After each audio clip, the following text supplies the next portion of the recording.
하나님의 말씀 마태복음 4장 1절에서 11절 함께 읽겠습니다. 신약성경 마태복음 4장 1절에서 11절까지 말씀입니다.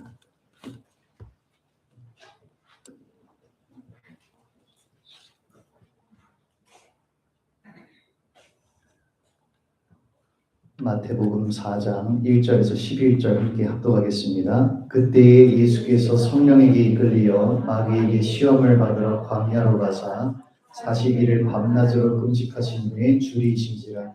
시험하는 자가 예수께 나와서 이르되 네가 만일 하나님의 아들이거든 명하여 이 돌들로 떡덩이가 되게 하라.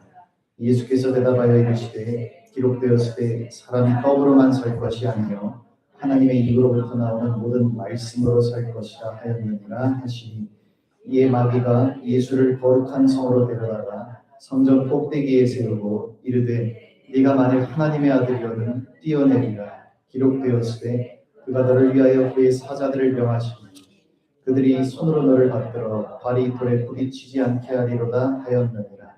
예수께서 이르시되 또 기록되었으되 주 너의 하나님을 시험하지 말라 하였느니라 하시니, 마귀가 또 그를 때리고 지극히 높은 산으로 가서 천하 만국과 그 영광을 보여 이르되 만일 내게 엎드려 경배하면 이 모든 것을 내게 주리라.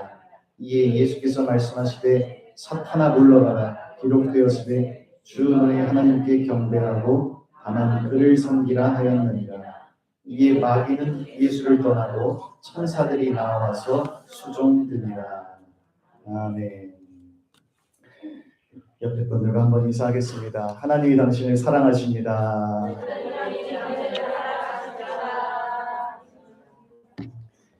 예수님의 이름으로 당신을 축복합니다. 한 번 더 인사해 주십시오.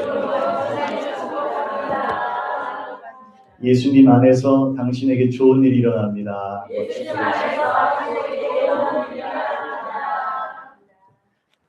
오늘 말씀의 제목은 왜 예수를 따르는 것은 여전히 급진적인가입니다. 한번 따라해 주시겠습니까? 왜 예수를 따르는 것은 여전히 급진적인가? 여러분, 우리 크리스천들은 세상 안에서 살고 있지만 세상에 속한 존재가 아니라 세상이 아닌 하나님께 속한 존재들입니다. 하나님께 속한 존재들이 누구입니까? 예수님을 믿는 사람들이 하나님께 속한 존재들입니다. 또 예수님 믿는 사람들은 궁극적으로 예수님을 따라가는 사람들입니다. 그런데 우리가 예수님을 따라가는 그 길은 궁극적으로 세상과는 다른 길입니다. 크리스천의 길은 세상의 방식, 세상의 유행, 세상의 풍조, 세상이 추구하는 것들과 잘 화해하고 잘 타협하고 순응하고 거기에 동화되어서 살아가는 길이 아닙니다.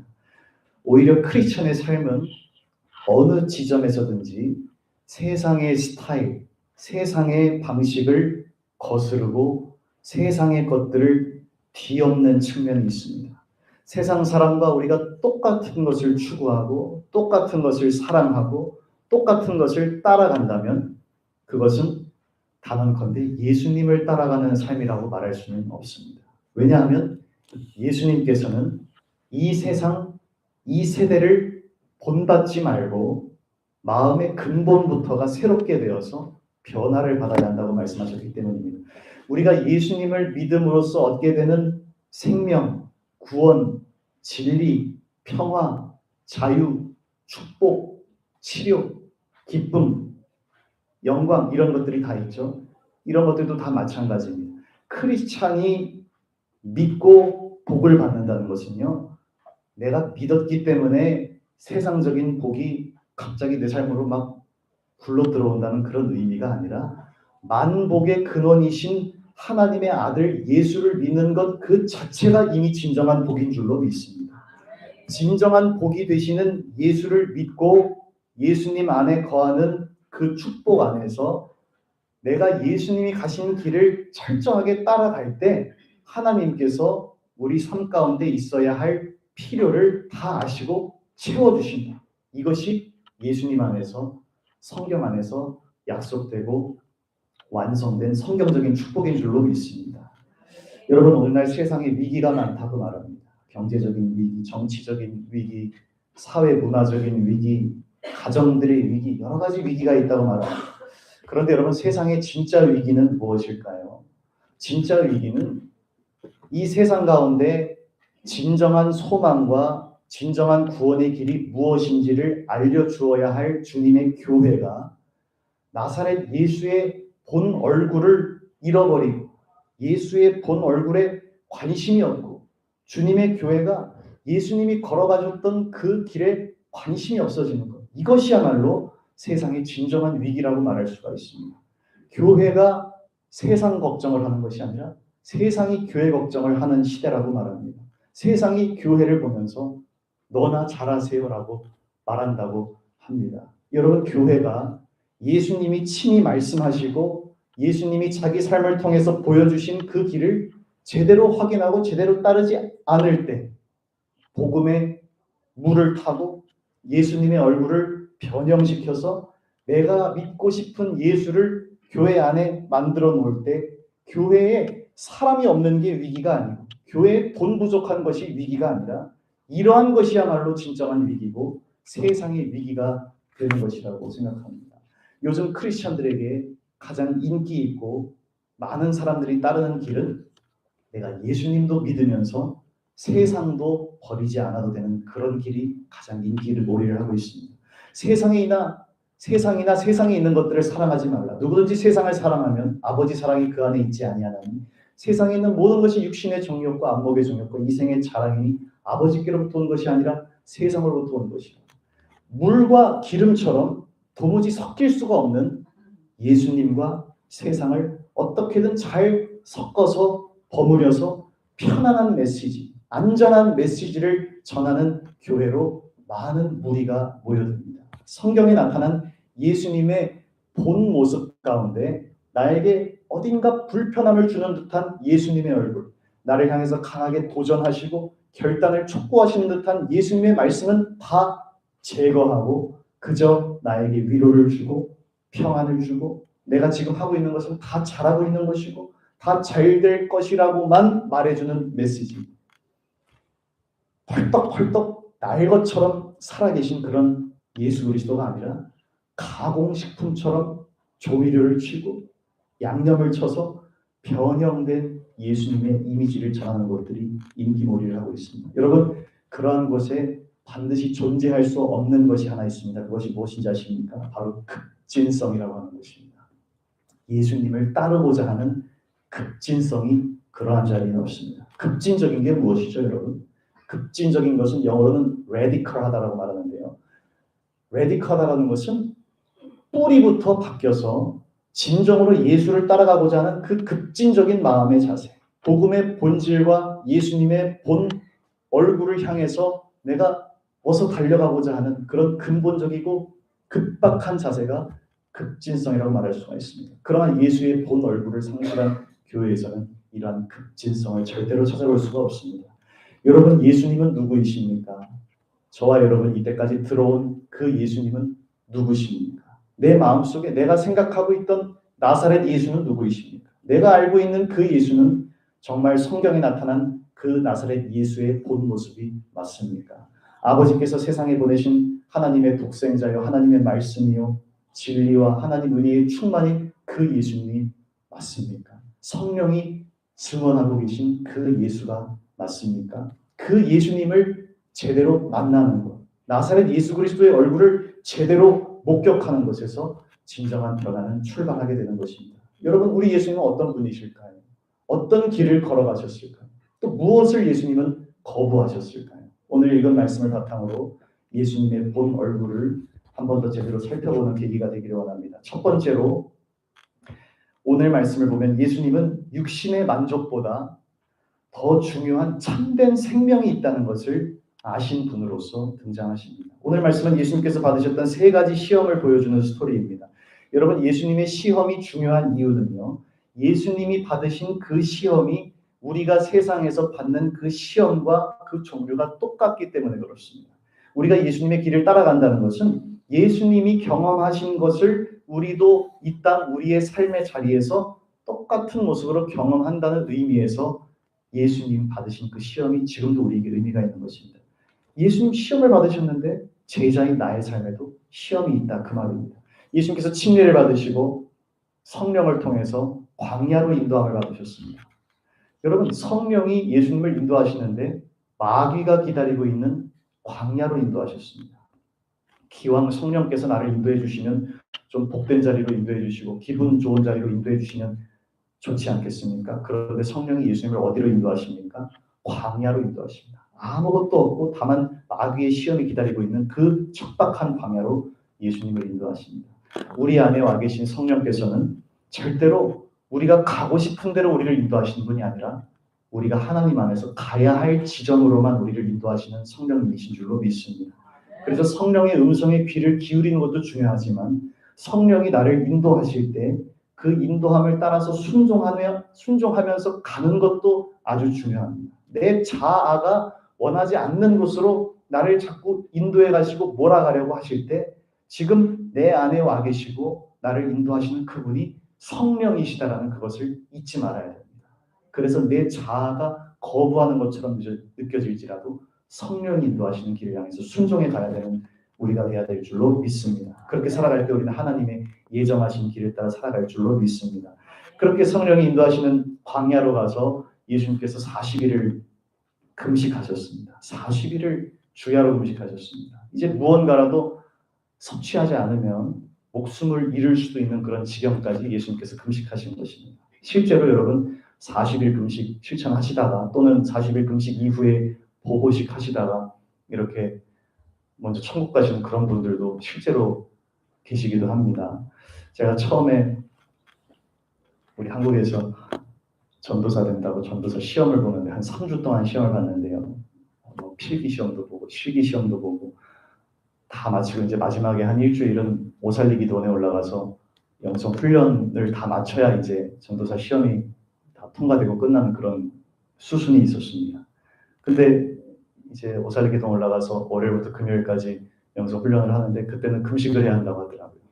그래서 이제 물만 마시고 월요일부터 금요일까지 5일 동안 금식을 하는데 금식만 하는 것이 아니라 하루에 예배는 한 3번 부흥회 하듯이 이렇게 3번 예배를 드리고 또 찬양 인도도 하고 설교도 하고 또 성경과 신학을 또 바탕으로 해서 뭐 글도 쓰고 그러고 나서 이제 하루에 한 3시간 정도는 오살리 기도원 그 우리 성도들의 그 공동 그 묘가 있는 그 묘역의 언덕으로 올라가서 우리 같은 전도사 시험 보는 분들과 함께 그 떼약 끝에서 한 3시간을 이제 통성으로 기도하는 또 그런 시간도 그 5일 동안 쭉 지속을 했었습니다.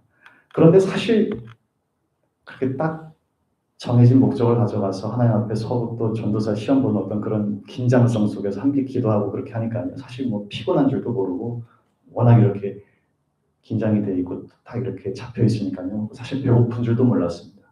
그럼에도 불구하고 사람이 먹지 않으면 자연스럽게 몸의 힘은 빠지게 되어 있죠. 그래서 도중에 너무 이렇게 어지럽고 힘들어서 좀 도움을 요청하는 그런 분들도 나오기도 했습니다.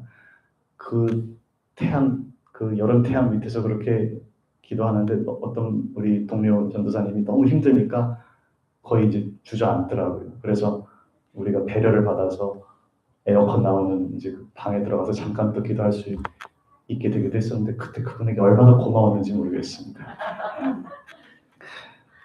그렇게 훈련을 다 마치고 금요일이 되어서 우리 가족이랑 제 아내가 이제 기도원도 올 겸 또 저도 데리러 올 겸 이제 올라온다고 왔습니다. 근데 딱 제 얼굴을 봤는데 제가 살은 한 5kg, 5일 동안 5kg 빠져 있고 얼굴이 이렇게 해숙해져서 만나니까 막 다들 안쓰러워하는 그런 모습으로 쳐다보는데 우리 아내는 그때 결혼 전이어서 이제 그때는 여자친구였는데 그때 그런 제 얼굴 보면서 뭐라고 하더냐면 꼭 이 교회에서 사역해야 돼 그러더라고요.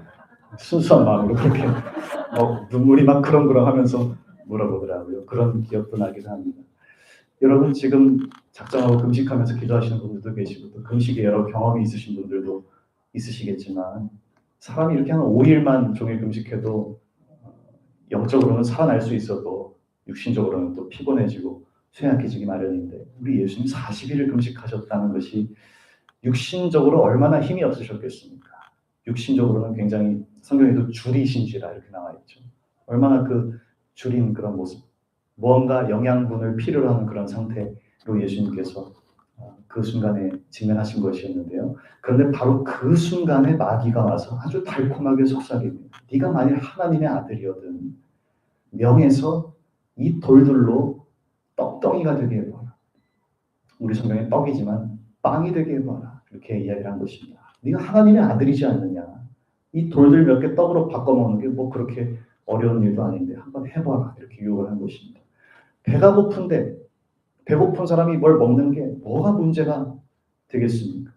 빅토르 위고라고 하는 분이 쓴 레미제라블이라는 소설 여러분 읽어보셨죠? 거기 보면 장발장이 배고파서 빵 이렇게 훔쳐먹는 장면이 있지 않습니까? 그런데 그 장면 그 소설에서 읽을 때 저 장발장 저 나쁜 놈 이런 사람이 있습니까? 배가 고픈데 어떻게 할 수가 없어서 빵을 훔쳐먹는 그 심령을 보고 다 측은지심을 느끼죠. 얼마나 배가 고프고 살 수 있는 돈이 없으면 빵까지 훔쳤을까? 그런 마음을 느끼지 않습니까? 마귀가 예수님을 향해서 40일을 못 먹었는데 그깟 돌덩어리 몇 개쯤 빵으로 바꿔먹는 게 뭐가 대수겠느냐. 어서 그 줄인 배를 좀 채워라.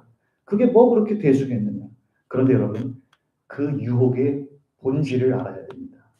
아버지 하나님께서 예수님을 이 땅에 보내셨는데 그 하나님의 아들로서의 능력을 자기 육신의 필요를 채우는데 우선적으로 쓰라는 그것이 바로 마귀 유혹의 본질이었습니다. 여러분 이 유혹은요 사람이 아주 당연하게 여기는 그 구석을 비집고 들어온 아주 교묘한 유혹이었다는 것을 우리가 알아야 됩니다. 네가 지금 배가 고프지 않느냐. 사람이 배가 고픈데 지금 무엇이 다른 문제가 있을 수가 있느냐. 밥 굽는 데 있어서 장사가 있을 수가 있느냐. 일단 줄인 배를 먼저 채워야 그 다음에 뭐라도 할 수 있는 거 아니야. 뭐 일을 하든 하나님의 사역을 하든 네 배부터 채워야 무엇을 할 수 있는 것 아니냐. 건강을 잃으면 다 잃는 거 아니겠느냐. 건강이 아니면 아무것도 할 수 없지 않느냐. 건강이 최고지. 요즘 우리가 나누는 그런 말들과도 비슷하죠. 건강 최고라는 그런 메시지가 명절이나 항상 문자 갈 때 건강하세요. 우리가 제일 앞서 나가지 않습니까? 그러나 여러분 예수님께는 그것이 최우선순위가 아니었다는 것입니다. 육신을 위해서 육신의 빵을 먼저 채워넣는 그것이 예수님의 우선순위가 아니었다는 것입니다. 하나님의 보내심을 받아서 예수님이 오셨는데 내게 있는 능력, 내게 있는 의지를 내 육신의 필요, 내 육신의 갈망을 빨리 충족시키는데 먼저 사용하는 것, 그것이 하나님 뜻이 아니라는 것을 예수님이 아신 것입니다. 그래서 예수님께서 그것을 마귀의 유혹으로 정확하게 보시면서 물리치신 것입니다. 여러분 성경에서 늘 나의 먹을 것, 내 육신의 필요를 생각하다가 넘어지고 실패했던 존재들이 누구입니까? 예수님과 똑같이 광야에 있었던 출애굽했던 이스라엘 백성들이었습니다. 그들도 똑같이 광야에 있었습니다. 그런데 그들이 늘 무엇이라고 불평했습니까? 여기 이 광야에는 뭐 제대로 먹을 것이 없구나. 그것이 그들의 불평이었습니다. 도대체 누가 우리에게 빵을 줘서 먹고 누가 우리에게 고기를 주어서 먹게 할 수가 있느냐. 여기 이 광야에 제대로 먹을 만한 것이 무엇이 있느냐. 애굽에 있었을 때는 거기 생선도 있고 오이도 있고 참외도 있고 부추도 있고 여러분 이게 다 성경에 기록된 내용입니다. 거기 가면은 참외도 있고 부추도 있고 뭐 생선도 있고 참외도 있고 그렇게 되었는데 여기는 도대체 뭐가 있느냐. 거기 먹을 것이 풍부했는데 왜 이 광야로 우리를 데려와서 제대로 먹지도 못하게 하느냐. 그것이 이스라엘의 불평이었습니다. 이스라엘이 광야에서 무엇으로 넘어졌습니까? 먹는 것. 좀 더 궁극적으로 말하면 내 육신의 필요를 채우기 위해서 살고자 하는 그것으로 인해서 이스라엘이 실패한 것이었습니다. 하나님께서 그 광야에 같이 계시고 하나님의 말씀이 거기에 있고 하나님이 먹을 것 마실 것을 다 공급해주고 계시는데 예비해주고 계시는데 늘 내 먹을 것, 내 육신의 필요를 염려하면서 살다가 가나안 땅에 결국 들어가지 못하고 그 원망 속에서 삶을 다 마감했던 것이 출애굽한 이스라엘의 1세대 백성들이었습니다. 그게 광야 이스라엘의 실패였습니다. 그런데 여러분 그 이스라엘이 광야에서 받았던 시험 그 유혹을 예수님 지금 똑같이 받고 계신 것입니다. 그 광야에서 너 네 육신의 필요를 지금 당장 채워라. 심지어 지금 너는 40일을 줄이지 않았느냐. 배고프지 않느냐. 그런데 예수님 뭐라고 하시죠? 사람이 떡으로만 사는 것이 아니라 하나님의 입으로부터 나오는 모든 말씀으로 살 것이라 이렇게 말씀하십니다. 여러분, 이스라엘의 실패가 무엇이었습니까? 일단 내가 먹는 게 우선이고, 일단 나를 채우는 게 우선이고, 그러고 나면 내가 이것저것 또 할 수 있으리라 그렇게 생각을 했는데요. 그런데 먹고 나면, 채워지고 나면 어떻게 됐죠? 내가 배부르고 나면 다시 하나님을 잊어버리고 내 힘대로 살아보겠다고 발버둥을 칩니다. 그러다가 또 배가 고파집니다. 그러면 또 육신의 필요를 앞세우면서 사람이 일단 배부터 채워야 되는 거 아닙니까? 음식과 음료가 어디 있느냐? 그 반복을 계속했던 것입니다. 하나님이 그 곁에 계시고 궁극적으로 자기들을 먹이시려고 하는 그 하나님의 진정한 마음을 전혀 발견하지 못하고 늘 뭘 먹지? 무엇으로 우리를 채워야 되지? 하나님이 안 계신 것처럼 살았던 것이 이스라엘의 모습이었습니다. 여러분, 하나님은 이스라엘이 하나님의 말씀으로 살기를 궁극적으로 바라셨습니다. 너희 뱃속으로 들어갈 그 음식은 내가 마련해 주마. 하늘에서 내려주든 반석에서 물을 터지게 해서 채워주든지 어떤 방식으로, 심지어 새들이 그냥 날아와서 쌓인 적도 있었죠. 메추라기가 날아와서 그냥 쌓인 메추라기를 잡아서 먹어야 했던 그런 적도 있었죠. 하늘에서 내려주든 반석에서 터져나오게 하든 새들이 날아와서 쌓이게 하든 너희 먹을 것은 내가 채워줄 테니까 그것을 걱정하지 말고 말씀으로 살아라. 내가 너희에게 주는 그 말씀에 진정한 생명이 있다. 그것이 하나님이 이스라엘에게 원하시고 그들이 깨닫기를 바라셨던 것이었습니다. 그러나 이스라엘은 말씀을 따라서 살지 않고 늘 육신의 빵, 육신의 피로만을 생각하다가 실패하는 길로 갔습니다. 그런데 여러분, 예수님은 지금 이스라엘이 실패한 그 지점을 지금 넘어서고 계신 것입니다. 내 육신의 필요를 앞세우라는 최우선으로 여기라는 그 마귀의 유혹을 물리치신 것입니다. 사람이 먹는 것으로 육신의 그 필요를 채우는 육신의 만족으로만 사는 것이 아니라 하나님의 말씀이 우리를 진정으로 채우면서 살게 하는 것이다. 이것을 예수님께서 말씀을 통해서 보여주신 것입니다. 여러분, 우리는 예수님 가신 길을 따라가는 제자들입니다. 제자들은 예수님이 당하신 그 유혹을 우리 삶의 지점에서 똑같이 받습니다. 저와 여러분을 향해서 다가오는 마귀의 변하지 않는 유혹이 무엇인지 아십니까? 너의 그 육신의 필요를 먼저 채우거라. 너의 그 육신의 배와 내 육신이 거할 자리와 내 육신으로 살아가는 그 세상에서 먼저 만족을 누려야 되는 것이 아니겠느냐? 네가 하나님을 위해서 뭘 하든 그것은 일단 너의 필요를 다 채운 그 이후에 해야 되는 것이 아니겠느냐? 늘 우리 육신의 그 필요만을 채우라는 유혹에서 우리가 자유롭지 못합니다. 그러나 여러분, 하나님께서는 무엇을 말씀하십니까? 네가 먹는 그 매일의 식사와 내 육신의 필요를 채우는 것들, 너는 그것만으로 사는 것이 아니라고 하나님 말씀하십니다. 내가 너에게 먹을 것 주지 아니하겠느냐? 마실 것을 주지 않겠느냐? 입을 것을 공급하지 않겠느냐? 너는 말씀으로 살아야 한다라고 말씀하시는 것이 하나님의 메시지입니다. 내 입에서 나오는 말씀으로 살아야 한다. 말씀 속에 너를 진정으로 배부르게 할 생명이 거기에 있다. 이것이 주님의 말씀입니다. 여러분, 내 육신의 필요를 늘 앞세우면서 늘 예수님 따르는 길은 뒤로 유보하는 사람들은요, 제자로서 예수님을 급진적으로 따라갈 수가 없습니다. 예수님을 따르는 제자의 길은요, 세상이 도무지 알 수도 없고 이해할 수도 없는 길입니다.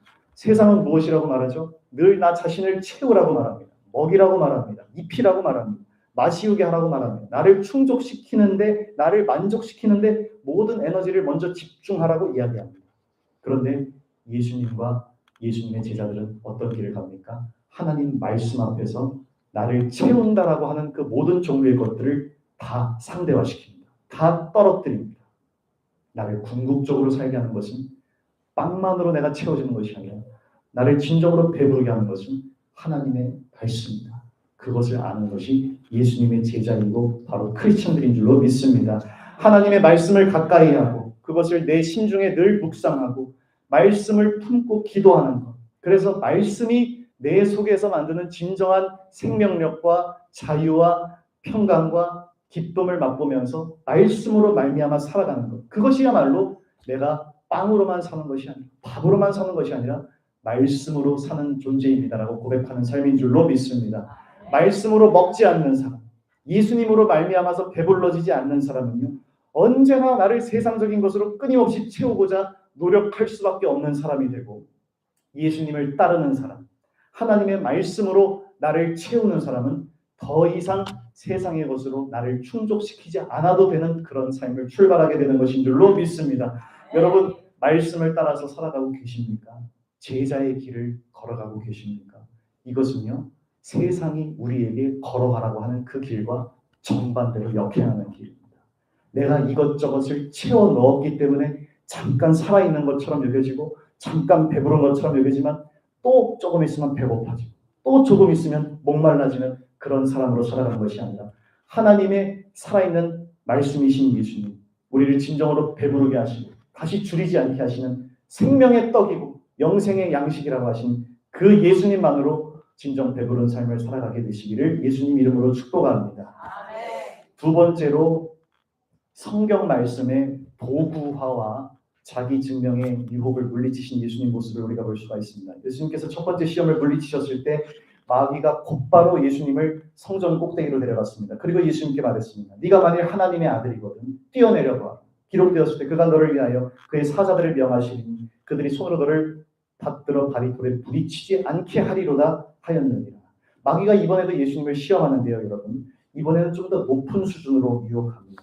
마귀가 하나님의 말씀을 인용하면서 예수님을 유혹합니다. 여러분, 이 말씀이 시편 91편에 기록된 내용입니다. 이 시편 91편은 아주 힘이 되는 시편입니다. 저도 아주 통째로 외우고 있는 그런 시편 중에 하나인데요. 시편 91편 9절에서 12절, 네가 말하기를 야훼는 나의 피난처시라 지존자를 나의 거처로 삼았으므로 화가 내게 미치지 못하고 재앙이 내 장막에 가까이 오지 못하리니 그가 너를 위하여 그의 천사들을 명령하사 내 모든 길에서 너를 지키게 하신다. 그들이 그들의 손으로 너를 붙들어 발이 돌에 부딪히지 아니하게 하리라. 여러분, 얼마나 힘이 되는 말씀입니까? 강력한 시편입니다.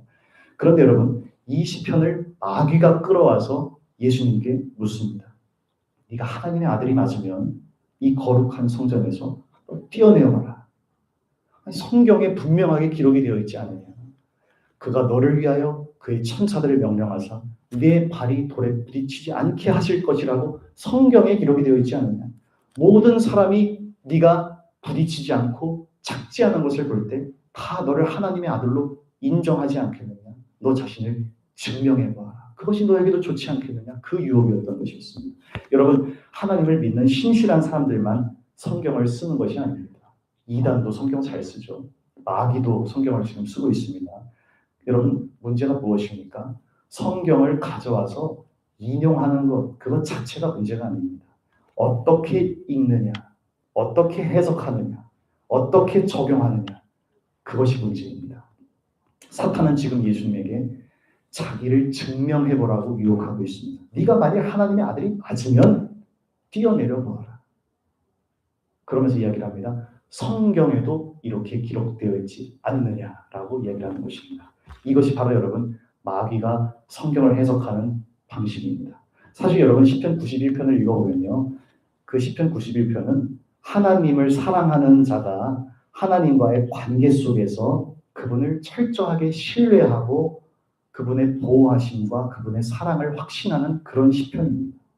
그 시편 모든 말씀은, 91편의 말씀은 그 바탕에 하나님과의 관계 속에서 하나님을 향한 신뢰와 하나님의 보호하심과 사랑에 대한 그런 확신을 갖고 있는 관계를 바탕으로 한 시입니다. 그런데 여러분, 사탄은 어떻게 하죠? 거기 써있는 말씀을 가져다가 쓰기는 쓰는데 거기에 들어있는 하나님과의 관계, 하나님을 향한 신뢰, 하나님을 향한 사랑, 그런 것은 아랑곳하지 않습니다. 말만 가져옵니다. 그리고 사용합니다. 너 하나님의 아들인 것을 네가 증명해야 되지 않느냐? 이 말씀을 믿고 한번 써봐라. 하나님과의 관계 속에서 하나님을 사랑하고 신뢰하는 그 시편 기자의 마음으로 말씀을 대하는 것이 아니라 말씀을 시험하는 도구로 사용합니다. 말씀이 이렇게 기록이 되어 있지 않느냐? 뭐가 걱정이냐? 말씀의 정황과 말씀 속에 깃들어 있는 그 마음을 다 빼놓고 내 상황, 내 욕망, 내 바라는 것을 위해서 성경을 가져다가 인용하고 있습니다. 여러분, 우리도 살아갈 때 성경을 이렇게 가져다가 인용하는 것을 어떤 면에서는 굉장히 조심해야 됩니다. 내가 말씀을 암송하고 인용한다고 해서 그것이 언제나 성경적이고 하나님의 뜻에 부합된다고 말할 수는 없습니다. 사탄도 지금 예수님 앞에서 하나님 말씀을 술술 인용하고 이야기하고 있죠. 그러나 읽는 것과 해석하는 것과 적용하는 것에 있어서 근본적인 문제가 있었습니다. 말씀이 나의 삶을 읽어내는 것이 아니라 내 삶을 위해서 말씀을 읽어내려고 하는 것. 여러분 다시 말씀드립니다. 기록된 말씀이 나의 삶을 읽어내는 것이 아니라 내 삶을 위해서 말씀을 읽어내려고 하는 것. 그것이 바로 사탄적인 말씀 인용이고 해석입니다. 사탄은 나의 욕망과 나의 성취, 나를 증명하기 위해서 말씀을 도구로 삼고 말씀을 사유화하는 것이 바로 사탄의 모습이고 이렇게 예수님을 유혹한 것입니다. 그 말씀을 너의 도구로 삼아라. 그걸 너의 상황을 위해서 사유화해봐. 사탄이 얼마나 힘이 교묘하고 악랄한 그런 존재인지 믿는 사람들조차 정말 넘어가기 쉬운 그런 유혹을 해오는 것입니다. 여러분, 하나님 말씀이 기록되어 있는 것은 내가 그것을 도구처럼 부리고 내 상황과 욕망과 내 바라는 소원에 가져다가 함부로 인용하라고 써 있는 것이 아닙니다. 그게 다 하나님의 말씀을 내 것으로 내 방식으로 사유화하고 도구화하는 행동들입니다. 예수님은 그런 식으로 성경을 인용하면서 자기를 유혹해오는 사탄을 물리치셨습니다. 뭐라고 물리치십니까? 7절 말씀을 보면 또 기록되었을 때 주 너의 하나님을 시험하지 말라 하였느니라. 예수님도 성경을 인용해서 사탄을 상대하십니다. 신명기 6장 16절의 말씀입니다. 기록되었을 때 주 너의 하나님을 시험하지 말라 하였느니라. 말씀을 잘못 인용하고 적용해서 유혹해오는 사탄을 향해서 예수님 말씀을 제대로 인용하고 해석하시고 적용하시면서 말씀으로 사탄을 물리치셨습니다. 여러분, 구약 시대에 이스라엘 백성은 광야를 통과할 때 늘 하나님을 시험하다가 결국은 넘어졌습니다. 거기서 예수님은 똑같은 그 광야에 계실 때 하나님을 신뢰하셨습니다. 말씀으로 하나님을 테스트하고 말씀을 통해서 너를 증명해보라고 하는 마귀의 그 유혹에 예수님 넘어지지 않으셨습니다. 여러분, 사탄이 예수님 믿고 예수님 제자로서 따라가려고 하는 우리를 향해서 반드시 가져오는 시험이 있습니다. 그것이 무슨 시험인지 아십니까, 여러분? 나 자신을 증명해보라는 시험을 반드시 우리를 향해서 사탄은 가져옵니다. 너 자신을 한번 증명해봐. 너 쓸모있는 존재가 맞느냐? 너 인정받을 만한 존재가 맞느냐? 네 가치가 과연 얼마나 되느냐? 하나님 앞에서 또 사람 앞에서 넌 얼마나 쓸모가 있는 존재, 네가 얼마나 능력이 있는지, 얼마나 변화되었는지, 얼마나 선하게 살고 있는지, 얼마나 가치 있는 삶을 살고 있는지 증명해보아. 자기 존재를 증명하라는 그 시험을 예수님만 받으신 것이 아니라 예수님 길 따라가는 제자들이 우리 모두가 다 받습니다. 그런데 여러분 기억하십시오. 저와 여러분은 하나님 앞에서 이미 용납되었습니다. 우리는 이미 은혜를 입었습니다. 하나님의 자녀로 받아들여졌습니다. 더 이상의 은혜라는 것은 없습니다. 여러분, 은혜라는 것은요, 무슨 큰 은혜가 있고 작은 은혜가 따로 있지 않습니다. 은혜는 은혜입니다. 누구는 큰 은혜를 받고 누구는 작은 은혜를 받아서 크리스찬 되는 것이 아닙니다. 무력해서 하나님 앞에서 아무것도 드릴 수 없는 죄인이 하나님 아버지의 자녀로 그냥 삼아주신 것, 그것만이 은혜입니다. 우리 이것저것을 다 은혜라고 요즘 말하는데요. 은혜라는 것은요, 내가 하나님께 드릴 수 있는 여지가 아무것도 없는데 하나님 나에게 주신 그것이 바로 은혜 자체인 줄로 믿습니다. 거기에 뭘 더한다고 해서 큰 은혜가 되고 뭘 좀 뺀다고 해서 작은 은혜가 되는 것이 아닙니다. 하나님의 은혜, 하나님께 용납되었다, 용서받았다, 용서를 받고 이미 의로운 사람이 되었다. 그것이 바로 은혜의 자체인 줄로 믿습니다.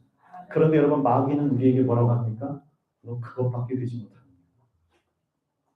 넌 좀 더 괜찮은 사람인 줄 알았는데 아직도 그 수준에 머물러 있느냐? 하나님이 너에게 그것밖에 못 해주시겠느냐? 그 정도만 너에게 기대하시겠느냐? 뭘 좀 더 해야 되는 거 아니겠느냐? 끊임없이 나를 증명하라고, 인정받기 위해서 힘쓰라고 유혹합니다. 어떨 때는 말씀을 들이대면서 유혹합니다. 말씀에도 이렇게 적혀있지 않느냐? 이 말씀을 네 것으로 삼고 너 자신을 증명하기 위해서 살아내야지. 사탄이 말씀을 그렇게 인용하면 우리 자기 증명을 요구해 올 수가 있습니다. 여러분, 예수님의 제자의 길을 걸어가려고 하는 사람들이 반드시 맞닥뜨릴 수 있는 마귀의 목소리입니다. 자기 증명의 유혹, 여러분, 우리는 결코 이것에 빠지지 말아야 됩니다. 이것을 넘어서지 못하는 사람들은요, 반드시 자기 자신 때문에 어느 지점에서 넘어지게 되어 있습니다. 자기 자랑을 통해서 넘어지든, 자기 만족 때문에 넘어지든, 자기 증명을 통해 넘어지든, 아니면 자기 연민 때문에 넘어지든, 자기 비하로 넘어지든, 이 모든 것은 예수님의 길이 아닙니다. 제자의 길이 아닙니다. 예수님이 자기에 대해서 말씀하신 것은 자기 부인밖에 없습니다.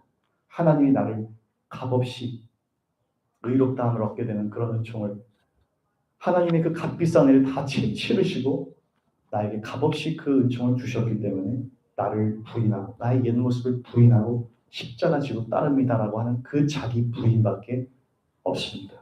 여러분, 이것이 어떻게 세상과 섞일 수가 있는 길이겠습니까? 어떻게 세상의 길과 화해할 수 있는 길이겠습니까? 세상 사람들은요, 평생 동안 어떤 사람들 앞에서, 세상 앞에서 나의 삶을 증명하기 위해서 살아갑니다. 내가 인정받을 만한 사람이라는 것을 알려주기 위해서 살아갑니다. 나 괜찮은 사람이고, 나 괜찮은 아빠고, 나 괜찮은 목사고, 나 괜찮은 아내이고, 나 성도들도 여러분 그런 유혹을 받을 때가 있습니다. 나 이 정도면 좀 괜찮은 집사인가? 나 좀 괜찮은 그래도 권사인가? 나 괜찮은 재직인가? 이런 유혹에 우리가 들어올 때가 있습니다. 그러나 여러분, 그런 자기 증명에 시달리는 것은요, 아무리 보기에 의로워 보여도 다 쓸모없는 것들입니다. 사탄의 유혹에 불과합니다. 우리는 이미 용납되었습니다. 우리는 이미 용서받았습니다. 우리는 이미 하나님의 자녀입니다.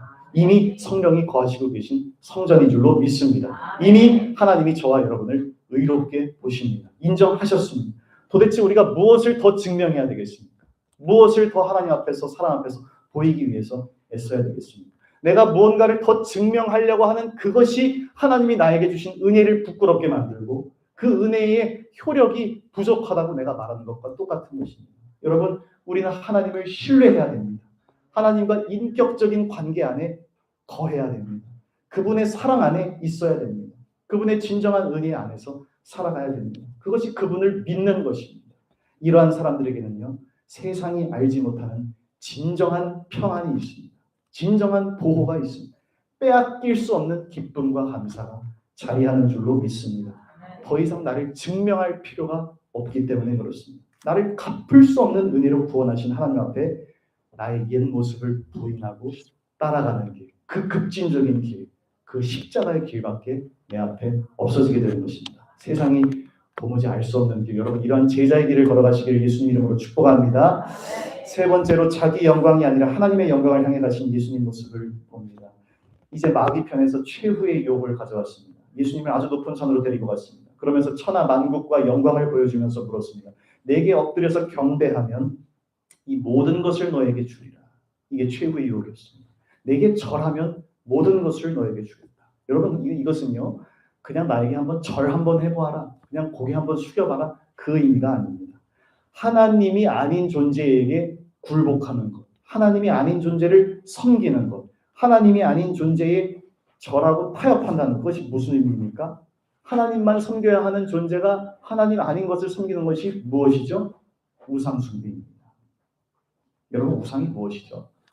뭐 집에 막 이렇게 맨들맨들한 코끼리 조각 쌓는 그런 것이나, 뭐 아니면 막 고양이가 이렇게 까딱거리는 여러분, 그것이 우상입니까? 우상의 본질이 거기에 있습니까? 뭐 그런 것들도 우상이라고 할 수 있죠. 하지만 우상의 본질은 무엇입니까? 사람이 자기의 영광을 위해서, 자기가 원하는 것을 위해서 자기 속에서부터 만들어내는 그것이 바로 우상의 본질입니다. 내 영광을 위해서, 나의 부함을 위해서, 나의 잘됨을 위해서, 나의 어떤 보이는 그 모습을 위해서 내 앞에 세워놓고 그것을 바라보고 그것을 은연중에 섬기고 따라가는 그것이 바로 하나님 아닌 그것이 바로 다 우상이 되는 것입니다.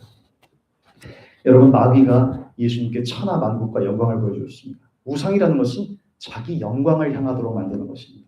출애굽한 이스라엘 백성들 얘기를 오늘 계속합니다. 여러분, 이게 다 연결되는 것입니다. 광야의 이스라엘과 광야의 예수님의 모습을 지금 성경이 대조적으로 보여주는 것입니다. 출애굽한 그 이스라엘이 어디서 실패했습니까?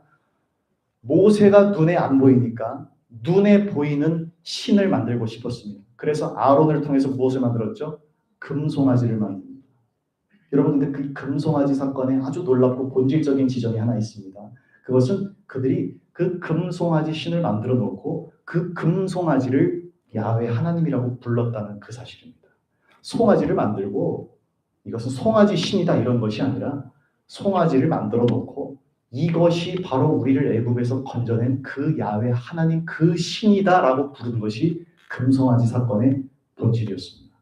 여러분, 이러한 일은요, 이러한 우상 숭배는요, 지금도 똑같이 반복될 수가 있습니다. 만약 우리 크리스천들이라고 부르는 사람들이 내가 만들고 싶은 하나님, 내가 만들고 싶은 예수님의 이미지를 만들어 놓고 그것만 따라가려고 하는 그 지점이 바로 지금 이 시대에서 우리가 금송아지를 똑같이 만들어내는 사건입니다.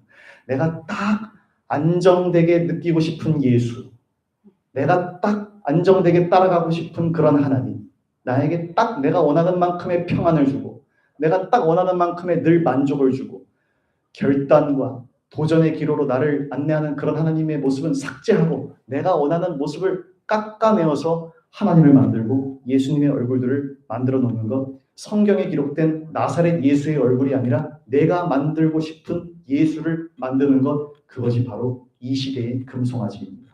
그렇게 가공된 예수, 그렇게 또 사람들이 원하는 방식의 하나님을 만들어주고 이것이 바로 여러분의 하나님입니다라고 그렇게 설교하는 목회자가 있다면 바로 그 사람이 금송아지 곁에 있었던 아론과 같은 그런 사람에 불과한 것입니다. 여러분, 저와 여러분이 크리스천으로서 하나님 앞에 살아가는 것은요, 늘 두렵고 떨리는 마음으로 살아가야 되는 것인 줄로 믿습니다. 내가 만들고 싶은 하나님의 이미지가 있고 나는 그런 하나님만을 가공해서 전하는 그런 목사가 된다면요, 지금 우리 교회가 이렇게 순전한 신앙을 간직한 순복음 열방교회인데 만약에 여러분들이 우리 회중들 가운데서 여러분이 원하는 하나님의 모습이 있고 나는 그런 하나님만 전달하는 그런 사람이 된다면 그것이 바로 송아지 앞에서 뛰놀았던 이스라엘의 그 놀이터와 같이 되는 것이고 저는 그런 금송아지 곁에 서 있던 그런 사제처럼 되어버리는 것입니다. 여러분, 두려운 길입니다. 우상 숭배는 가까이에 있습니다. 성경이 말씀하고 있는 그 하나님의 모습보다 내가 원하는 하나님을 찾으려고 할 때가 많이 있습니다. 성경이 말씀하는 예수님이 아니라 내가 원하는 예수님, 나에게 그저 복을 주고 평강을 주고 우리 가정 복받게 해주시고 나에게 조금이라도 불편한 마음을 주는 그런 것을 말씀하지 마시고 자기 부인이나 십자가나 내가 죽고 예수로 살아가는 그런 어려운 길은 말씀하지 마시고 내가 원하는 만들어진 그 예수님만 알려주십시오. 그렇게 해서 예수님에 대한 설교와 메시지와 가르침이 그렇게 국한될 때, 정형화될 때 그것이 바로 금송아지가 되고 그런 것을 전하는 사람은 금송아지를 만들어낸 아론과 같은 목회자가 되는 것입니다. 여러분, 예수님 뭐라고 하셨습니까? 사탄아 물러가라 하십니다. 기록되었을 때 주 너의 하나님께 경배하고 다만 그를 섬기라 하였느니라. 할렐루야. 아멘. 여러분, 사탄아 물러가라 하십니다. 예수님께서는 기록되었을 때 주 너의 하나님만 경배하고 다만 그를 섬기라 이렇게 말씀하십니다. 타협이 없습니다. 양보가 없습니다. 하나님만 경배해야 됩니다. 하나님만 섬겨야 됩니다. 예수님은 자기를 보내신 하나님께서 걸어가게 하시는 그 십자가의 길만 제대로 걸어가시고 사셨습니다. 나는 하나님께 영광 돌리기 위해서 하나님 뜻대로 보냄을 받았는데 나에게 지금 무슨 영광을 준다고 하는 것이냐 하면서 사탄을 물리치신 것입니다. 여러분, 우리도 예수님을 따르는 사람들이기 때문에 예수님 가신 길만 쫓아가야 되는 줄로 믿습니다. 그래야 하나님께 영광 돌리는 삶을 살아갈 수가 있습니다. 마귀의 저와 여러분을 향한 가장 강력하고 가장 마지막 최후의 유혹이 무엇인지 아십니까? 나와 함께하면 모든 것을 주리라. 모든 것을 잃어버리지 않을 수 있다. 모든 거 얻을 수 있는데 왜 타협하지 않느냐. 그것이 바로 마귀의 마지막 유혹이었습니다. 하지만 예수님은 단호하셨습니다. 물리치라고 하십니다. 하나님께만 경배하고 하나님만 섬겨야 한다고 말씀하십니다. 여러분, 예수님 제자인 우리는 단호해야 됩니다. 예수님 가신 길만 따라가고 예수님 모습만 닮아가고 예수님처럼 시험을 이겨내고 예수님의 십자가의 길만 따라가야 됩니다. 예수님의 십자가만 자랑하는 길, 예수님이 그 무력하게 달려서 죽으신 십자가에서 나에게 쏟아져 내려온 그 은혜가 나를 살렸기 때문에 그 십자가 외에는 내가 말할 것이 없고 십자가 외에는 자랑이 없고 영광이 없고 그것만이 나의 영광의 근거가 된다고 말하는 것, 그것이 바로 십자가의 길인 줄로 믿습니다. 여러분, 우리는 이러한 제자들을 걸어가야 될 줄로 믿습니다. 이러한 예수를 믿어야 될 줄로 믿습니다. 2000년 전에 오셔서 사시고 고난당하시고 죽으시고 부활하신 그 나사렛 예수의 본 얼굴을 우리 교회는 잃어버리면 안 되겠습니다. 그 음성과 그 얼굴과 그 메시지를 변형시켜서는 안 되겠습니다. 생명으로 인도하는 좁고 협착한 길이 내 눈앞에 있고 그 바로 옆에 멸망으로 인도하는 넓은 길이 펼쳐져 있습니다. 많은 사람이 향하고 있습니다. 좁은 문으로 들어가기를 힘쓰라. 내가 너희에게 이르노니 들어가기를 구하여도 못 들어가는 자가 많으리라. 예수님 말씀입니다. 여러분, 제자의 길은 주 예수님을 따르는 길입니다. 예수님께서 시험을 이기고 가신 것처럼 우리도 시험을 이기고 주님을 따라가야 됩니다. 육신의 필요를 앞세우라는 시험, 자기를 증명하고 말씀을 도구로 삼으라는 그런 시험, 하나님의 영광이 아니라 내 영광을 위해서 살아가는 그런 시험, 그것을 우리는 다 넘어서고 돌파해야 될 줄로 믿습니다. 이것이 바로 세상이 알 수 없는 급진적인 예수를 따르는 그런 길인 줄로 믿습니다. 세상을 거스르는 길이요, 세상과 역행하는 길이요, 세상이 말하는 그 유행과 다른 길이요, 인기가 없는 길이요, 찾는 자가 적은 길이요, 좁은 길입니다. 여러분, 왜 예수님을 따르는 것이 지금도 급진적입니까? 이 죄 많은 세상에서, 이 넓은 길로 빠져가기 쉬운 세상에서 들어가려고 구하는데도 들어가지 못하는 사람들이 많은 그 좁은 길 앞에서 주님께서 결단을 촉구하시고 이 길로 들어서지 않으면 하나님 나라에 이를 수가 없으리라.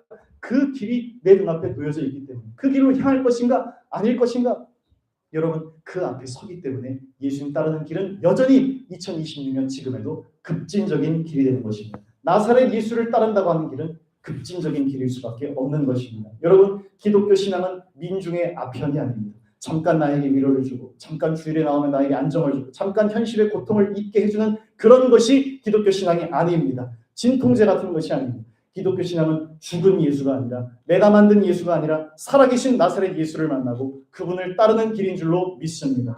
여러분, 물이나 군중처럼 예수님 주변을 서성거리다가 돌아가는 사람들이 되지 말고 그 예수님만을 진정으로 따라가는 제자의 삶을 살아가시기를 주의 이름으로 축원합니다. 저와 여러분 모두가 우리보다 먼저 시험을 이기고 앞서 걸어가신 예수님, 진정 살아계신 그 나사렛 예수를 오늘 나의 이 삶의 자리에서 발견하고 그 얼굴을 따라가고 그 모습을 따라가고 그 음성을 따라가는 급진적인 예수님 제자로 살아가시기를 주의 이름으로 축원드립니다.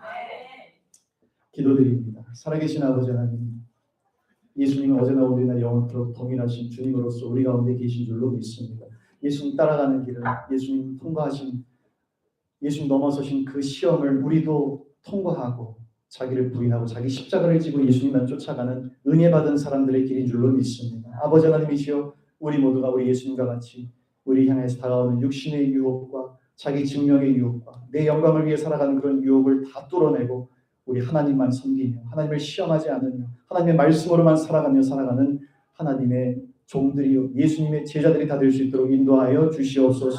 우리 모두를 축복하사 한 사람도 멸망하는 길로, 넓은 길로 빠지지 않고 예수님 따르는 그 좁은 길, 좁고 협착해서 찾는 자가 적다고 하신 진정 예수님 따르는 그 길이 어디인지를 계속 생각하고 그 길로 계속 발걸음을 향하고 힘써 들어가기를 구하여서 주님의 나라에까지 다 이르러가는 우리 성도들이 다 되게 하여 주시옵소서. 저와 우리 성도들에게 이러한 큰 충만한 복을 허락하여 주시옵소서. 예수님의 이름으로 기도드립니다. 아멘. 여러분, 우리 자리에서 일어나서 잠시 통성으로 기도하겠습니다. 예수님만 급진적인 모습으로 따라가는 그런 제자들이 되게 해달라고 우리 주님의 이름을 3번 부르고 통성으로 기도합니다. 주여, 주여, 주여. 우리 아버지 하나님이시여, 우리 예수님 말씀을 묵상하고 우리 예수님의 얼굴을 다시 한번 생각하며 예수님 안에 살고 예수님으로 먹고 예수님으로 마시는 그런 사람들로 우리 모두를 이 시간 이 주일에 다시 한번 세워주셔서 감사합니다. 예수님만 따라가고 예수님만 닮아가고 예수님의 십자가만 자랑하는 그런 길로 우리가 걸어 들어가기를 원하고, 아버지 하나님이시여, 우리 예수님을 더 알기를 원하고 예수님 말씀 속에서 우리가 진정한 해방과 자유와 평강과 치료와 안식을 누리며 더 이상 우리가 시달리지 아니하고 더 이상 요동하지 아니하고 더 이상 마귀의 어떠한 속박에 우리가 짓눌리지 아니하고 주님만 따라가는 그런 존재들이 되기를 간절히 소망합니다. 우리 하나님의 말씀은 살아있고 능력이 있어서 좌우의 날선 검과 같이 예리하여서 사람의 혼과 및 관절과 골수를 그 영을 찔러 쪼개는 말씀으로 우리 가운데 역사하는 것인 줄로 믿습니다. 주님이시여, 우리 가운데 심으신 이 말씀이 우리 계부에 있는 모든 더러운 것과 잘못된 것들을 도려내고 우리 주님이 기뻐하시는 그런 일들을 우리 삶 속에서 새롭게 만들어내기는 그런 근본적이고 급진적인 제자의 길을 만들어내는 그런 말씀으로 아버지 하나님께서 역사해 주시고 우리 성도들 가운데 함께해 주시옵소서. 여기 모인 주의 성도들에게 하나님께서 큰 사랑을 베푸시고 너무나도 놀라운 은총 가운데 우리 성도들을 사랑하시고 그 은혜를 베푸셔서 이런 말씀 앞에 우리가 함께 서게 하시고 이러한 기도를 우리가 함께 올려드리는 그런 열방교회가 되게 해주신 것을 감사합니다. 아버지 하나님, 이 교회가 정말 우리 주님을 기쁘시게 하고 주님께만 영광 돌리는 그런 교회가 될 수 있도록 인도해 주시고 언제나 말씀이 흥황하고 언제나 주의 성령이 살아서 행하셔서 어둠에 속한 것들이 다 예수님의 말씀 앞에 떨어져 나가고 하나님의 귀한 하나님 나라의 일들만 심겨져가는 그런 교회가 될 수 있도록 인도해 주시옵소서.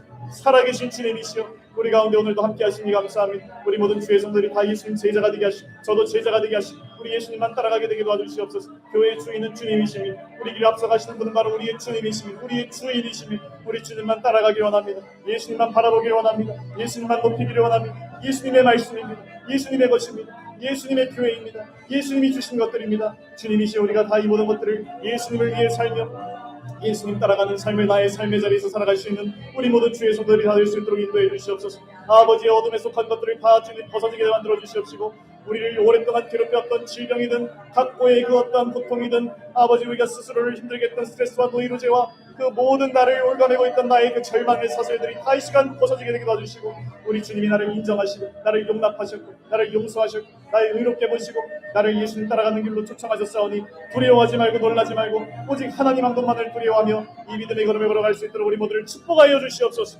전능하신 아버지 하나님, 우리 모든 주의 성도들을 다 복내려 주시고 한 사람도 아버지 넓은 길로 향하지 않냐 예수님 따라가는 진정한 좁은 길로 갈 수 있도록 인도해 주시옵소서. 아버지 하나님, 이 길을 따라가는 우리 주의 성도들이 마음을 확정하고 주 앞에서 신실하고 정결하고 온전한 심령으로 이 시간 서길 원하오니 우리 성도들을 복내려 주시고 치료해 주시고 복해 주시옵소서. 우리 주님께서 만드시고자 하시는 그 귀한 역사가 우리 성도들의 삶 가운데 다 나타나게 되게 도와주시옵소서. 아버지여, 모든 어둠의 일들을 다 벗어버리고 주님만을 쫓아가는 그리스도의 종들이 다 될 수 있도록 인도해 주시옵소서. 만군의 야훼 아버지 하나님, 우리 모두가 이 시간 기도합니다. 성령이 들어오셔서 우리 삶의 변화를 만드시고 예수님 따라가고자 하는 의지를 일으키시고 우리 예수님을 쫓아서 내 앞에 있는 그 시험을 다 통과하고 그것을 다 뚫어내고 예수님만 고지 쫓아가는 십자가의 그 예수님 달리신 그 십자가의 종들이 될 수 있는 저희 모두가 될 수 있도록 인도해 주시옵소서. 아버지, 세상과 다른 길입니다. 세상의 유행과 다른 길입니다. 세상을 거슬러 가는 길입니다. 아버지 미시 우리가 세상 속에서 살아가지만 세상에 속하지 않습니다. 주님께 속해 있습니다. 주님의 길을 따르는 주님의 길을 아버지 오롯이 걸어가기 원합니다. 우리 모든 주의 성도들과 저에게 이러한 은혜를 주시고 우리 예수님만 쫓아갈 수 있는 그러한 담력과 진정한 용기와 진정한 복을 날마다 허락하여 주시옵소서. 오늘 기도한 우리 주의 성도들 다 치료해 주시고 깨끗하게 하시고 정결하게 하시고 온전하게 만들어 주셔서 예수님 제자의 길을 따라가는 그 모든 발걸음이 돈독해지게 되게 도와주시옵시고 뒤로 물러가지 아니하고 요동하지 아니하고 믿음으로 말미암아서 예수님 따라가는 길만을 걸어갈 수 있는 우리 모든 성도들이 다 될 수 있도록 인도해 주시옵소서. 어둠의 일들을 다 멸하시고 아버지 우리의 모든 죄악을 다 주님 치료하시고 아버지가 깨끗하게 하시고 아버지 우리 모두가 다 주님 앞에 온전한 모습으로 서게 만들어 주시옵소서. 삶 가운데 예수님이 내 안에 들어오셔서 예수님이 주시는 꿈, 예수님 주시는 심령의 소원, 예수님이 만들어내시는 그 귀한 일들에 참여할 수 있는 우리가 되게 도와주시고 예수님과 연결되어 살아가는 그 삶이야말로 진정으로 내려가 살아갈 진정한 목적이 있는 삶이요 가치 있는 삶이요 예수님 쫓아가는 그 길이야말로 내가 천국에 이르는 생명의 길이라는 것을 아버지를 기억하며 살아가는 우리 성도들이 다 될 수 있도록 인도해 주시옵소서. 주여, 우리 성도들을 다 복내려 주시고 한 사람도 요동하지 않고 낭망하지 아니하고 주님만 바라보며 갈 수 있게 되게 도와주시옵소서. 우리가 서로를 사랑하며 말씀으로 서로를 세우며 기도로 서로를 세우며 우리 예수님 하신 길만을 쫓아가는 겸손하고 겸허한 심령의 십자가의 제자들이 다 될 수 있도록 인도하여 주시옵소서. 주여 감사합니다. 성부 성자 성령 하나님 영광을 홀로 받으시고 우리 성도들의 마음속에 들어간 이 말씀이 아버지 그냥 심겨졌다가 또 누가 먹어버리는 말씀처럼 사라지지 아니하고 주님 그 말씀이 심령의 변화를 일으키고 예수님 따라가는 진정한 열매 맺는 나무와 같이 성장할 수 있도록 주님께서 역사하여 주시옵소서. 입술의 말을 흩뜨리지 말게 도와주시옵시고 마음의 생각이 흩날리지 아니하게 도와주시고 말씀 안에서 생각하고 말씀 안에서 말하고 말씀 안에서 하나님을 섬기는 말씀 안에서 성도의 교제를 이루는 하나님의 사람들로 살게 만들어 주시옵소서. 우리 한인부가 그런 공동체가 되게 하시고 우리 순복 열방교회가 그런 교회로서 하나님께 영광 돌리게 하여 주시옵소서. 주님 영광 받아 주시옵소서. 주님 감사합니다. 영광 받아 주시옵소서. 예수님의 이름으로 기도합니다. 아멘.